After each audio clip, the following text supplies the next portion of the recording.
looking at that paragraph right here. Oh, sorry. Pushing you right away. So that's the question. I guess. You can just talk. So I joined the military when I was 18, and I was 18 in 1977. I know it's not really that long ago. If you think about it. You folks weren't even born yet, but still, during the 70s, women still weren't. They didn't really have a career in the military, have potential. The statistics of women in the military was under 5% during the 70s. Nowadays, it's up over 10. It's 12 to 14, depending on what branch of service. So when I said I wanted to join the military at 18, it was like taboo. It was not really accepted in my community, not because the military wasn't a good thing. They all thought the military was a great thing, but for men, not for women. And I'm a middle child. That's the rebellion in me. If somebody said, wear black, I wore white. If somebody said jump, I sat. I just challenged authority at that time. And so I think, although I didn't know what the military was like at 18, I heard my dad's stories from World War II, and I thought it would be a good place for me, and he did have good stories. Even though it was war, he did have great stories about Europe and his experience in the military. So I kind of wanted to do that too. My dad was against it, but I did want to do that, and I felt like it was something that I could do regardless of even everybody saying I couldn't. Right. The good news was after I joined and I went through boot camp, and I told you I had to go through 2 years of training to be an electronics technician. When my dad, and then I had to go through aircrew school, and I was the only female. I was one of the first females to go through aircrew candidate school, and my dad came down to watch the graduation with my mom and my sister, and when my dad saw me in a uniform, even though I was a little, I was small compared to all the boys, but I could tell my dad, even though he was against it, he was pretty proud of me, and I saw that. He didn't have to say it, but after he knew it was something I wanted to do, and nobody was twisting my arm. It wasn't a recruiter making me come in. It was something that I wanted to do. My dad... unspoken as a child. It was, and I could just, my mom was going to support me no matter what I did, and my sister just thought I was cool, So my dad, as soon as I came walking out in formation, when I saw my dad sitting in the stands, because originally he wasn't going to come, and he saw me, his eyes and just lit up, and he smiled, and I knew at that point it was going to be okay. I didn't burn the bridge totally with my dad. I thought maybe I might have, and I was, not that I was trying to impress him, but I wanted to do what my dad did. It was something at the time, people just did. You joined the service. It was part of what you did when you got out of school. All the guys I was hanging out with in school joined the service. Why couldn't I? So, but I was the only female from my high school in my area that joined the service. But things have changed now. Nowadays, there are a lot more women in the service. The percentages of higher jobs have opened.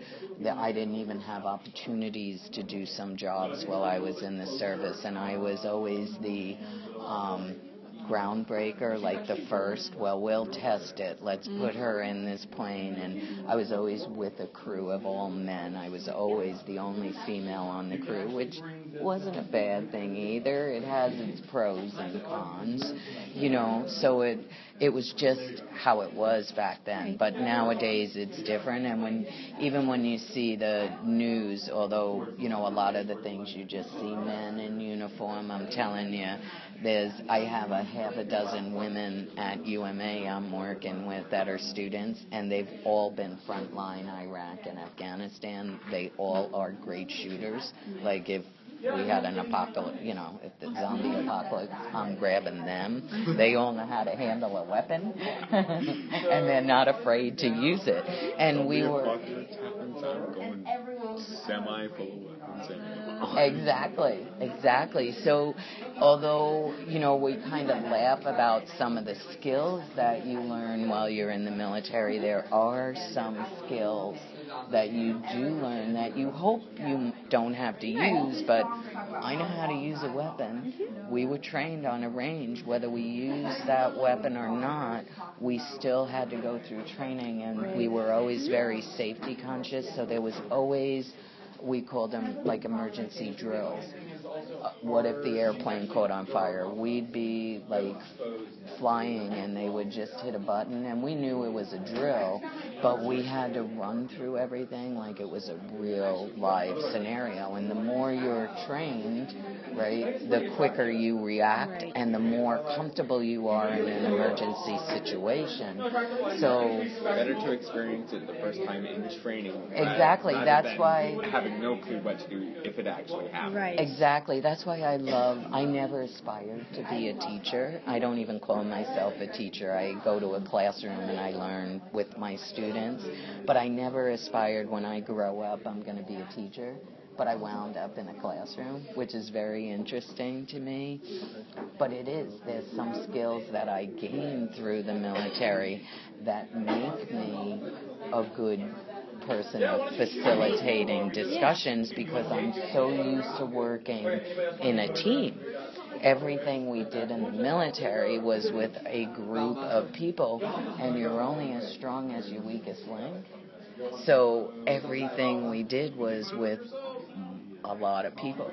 So you had to get along with your group. And I find the college classroom, like doing a lot of group projects and stuff, is like that. And the more comfortable that you could be in the group, and it is a safe place, and I say that all the time. That so great. It is a safe place, the classroom, and that is the time to experiment or test things where it's not a life or death situation. Right. So you said you were in the military for 20 years, correct? Yeah. And what made you leave? So there's time limits. Yeah. The longest you could stay in the service, and this has changed through the years, but in the 90s when I was, a senior, leader in the military at that point, you can stay up to 30 years, but at 20 years, you could collect a full retirement.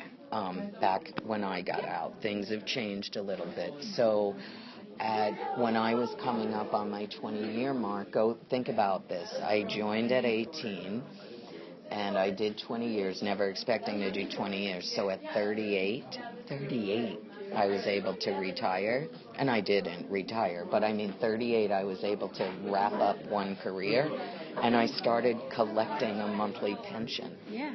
And I was able to go back to school and spend 3 years. By the time I finished up my bachelor's and then went on for my master's, I spent 3 years in school, but right around the age of 40, I was getting ready to start another career, and we know people work till way over 60 nowadays and 65, but all along the way now, when I got out at 20 years, and I did put in my papers, I could have stayed for 30, but I figured I wasn't married, I never had children, because I was constantly moving every 3 years. I packed up and moved.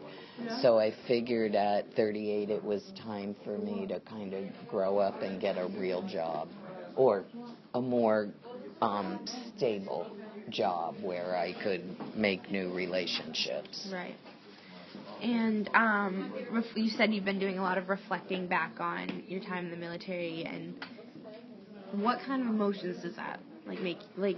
Are you nostalgic about it? Oh, you're going to make me cry. Well, that's a really good question. Thank you. I am. I was very fortunate that I had, for the most part, a fairly good career. I have found through reflective learning, it doesn't matter where you are or what career, there's good times and there's bad times, and it's how you handle it or who's around you on how it goes. But I loved the travel. I loved seeing other cultures. It was great. Even third world countries, although it would break my heart, it gave me a new appreciation about the United States and America.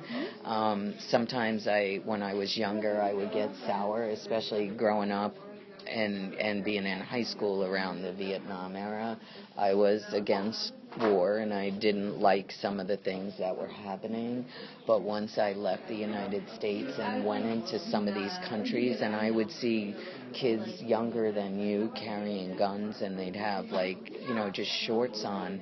They wouldn't be clothed. You could tell they weren't eating right. They had weapons. It was just so sad to me when our kids were in public schools and getting an education, and it was a safe classroom.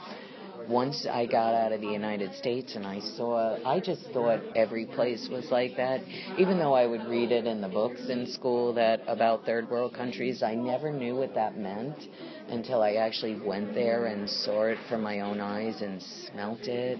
And, I got to go out to some missionaries in Africa, and it was just really, it made me grow up in ways, and it gave me a new appreciation of where I was born and how I was raised, in a good way. Right. It wasn't real before. It wasn't real before, and I think until we actually get out and do some stuff, and that's the fear. So I think sometimes now I look back and go, oh, I probably should have done that, but I didn't. I passed up the opportunity to do something, and it was probably because I was frightened that I wouldn't succeed. And I guess one of the things that I learned in the military is even if I didn't succeed at something, you just kind of picked yourself up and you tried it again. Right. Nothing, you just did it again. It wasn't a big deal to fail.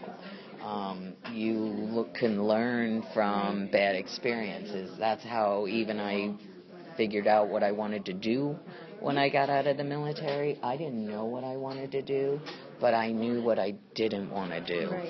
So through process of elimination and reflecting back on some of the things I did in the military, I knew what I didn't do well, and I knew what I liked to do, but I had no training in, and I knew I was a good team player. I knew I liked culture and traveling, and I knew I liked people, and oh boy, a social worker?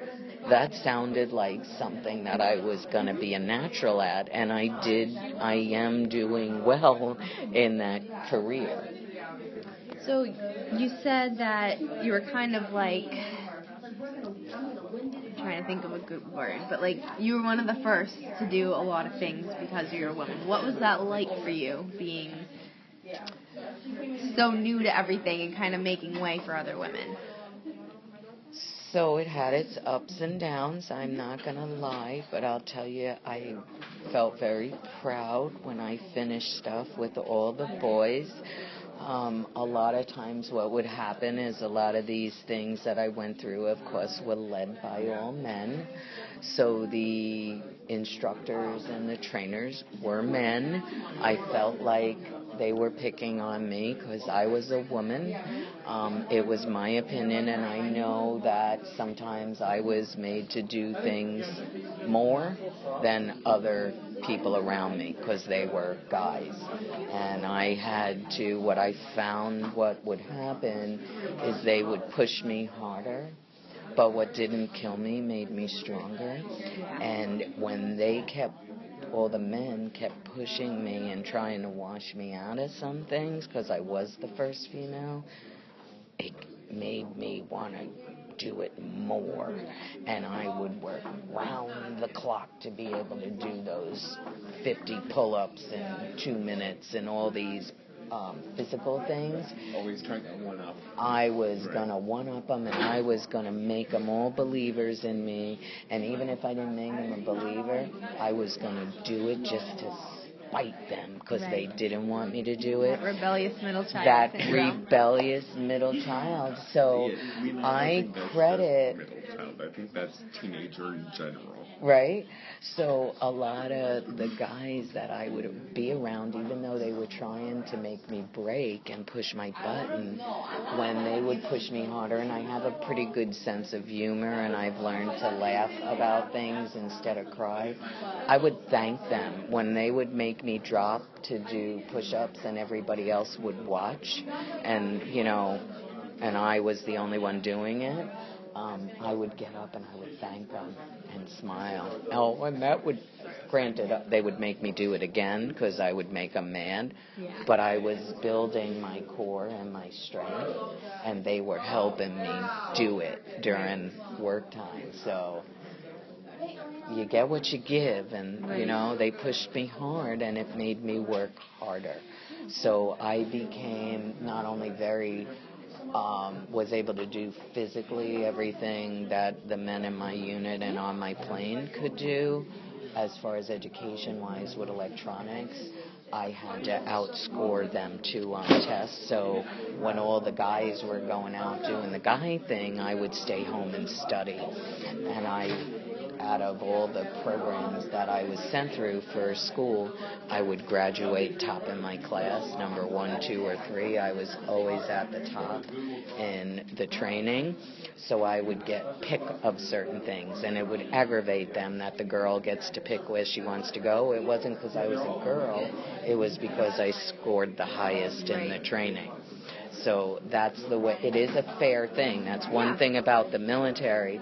Although there weren't a lot of women in at the time that I was in, it was very black and white. It was physical fitness and schooling.